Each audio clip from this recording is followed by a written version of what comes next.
त्यांच्याकडे जातीवाद किंवा भाषावाद असा नावाचा प्रश्नच नाहीये, त्यांचे प्रश्नच वेगळे आहेत। तिकडे गटारं ओपन असतात, पाणी भरतं पावसामध्ये। त्या लोकांचा मुद्दा असा आहे की आम्हाला जो विकासाची हमी देईल किंवा तिथला स्थानिक जो आहे नेता तो काम करतो, मग तो कोणत्याही पक्षाचा असू देत, त्याने फरक नाही पडत। पण ज्यावेळेस आम्ही ग्राउंडवर फिरलो, दादरसारख्या भागात गेलो, नंतर शिवडीला गेलो, मोहम्मद अली रोडला गेलो, त्या धारावीच्या सगळ्या गल्ल्यांमध्ये फिरलो, तर तिथं असं जाणवलं की मराठीच्या मुद्द्यापेक्षा इतर बाकीचे मुद्देसुद्धा खूप महत्त्वाचे होते। मराठीचा मुद्दा आहेच, कारण मराठीची पकड जर मुंबईहून ढिली झाली तर मुंबई जाईल ही भीती काय मराठी माणसाच्या मनात असते। पण त्याच्या व्यतिरिक्तचे बाकीचे जे मुद्दे होते ना ते सुद्धा महत्त्वाचे होते। मनाली, ज्यावेळेस तू हे सगळं पाहत होतीस त्यावेळेस तुला काय वाटलं की कुठले मुद्दे असे होते की जे पाहिल्यानंतर तुला वाटलं अरे असेही लोक राहू शकतात या सगळ्या गर्दीत?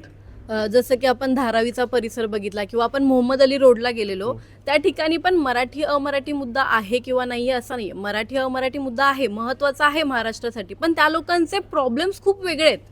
मराठी अमराठी मुद्दा हा सोशल मीडिया असू दे किंवा राज ठाकरेंच्या भाषणातून असू दे, तो खूप चर्चेत आलेला आहे आणि तो भावनिक मुद्दा आहे।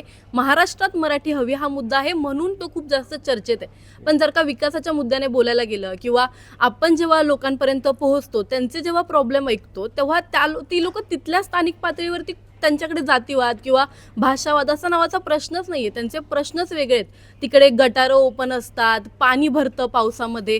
त्या लोकांचा मुद्दा असा आहे की आम्हाला जो विकासाची हमी देईल किंवा तिथला स्थानिक जो आहे नेता तो काम करतो, मग तो कोणत्याही पक्षाचा असू देत, त्याने फरक नाही पडत।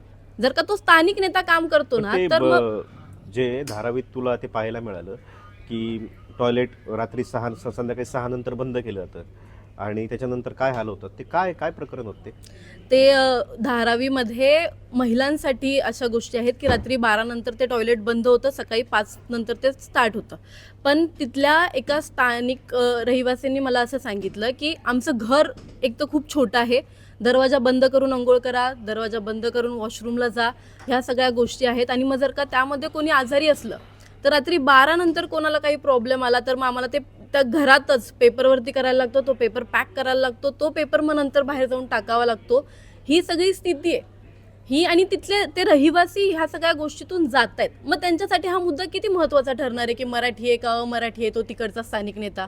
त्यांच्यासाठी तर हेच महत्त्वाचं ठरणार आहे ना की आमच्या मुद्द्यांसाठी कोण जास्त भांडतंय।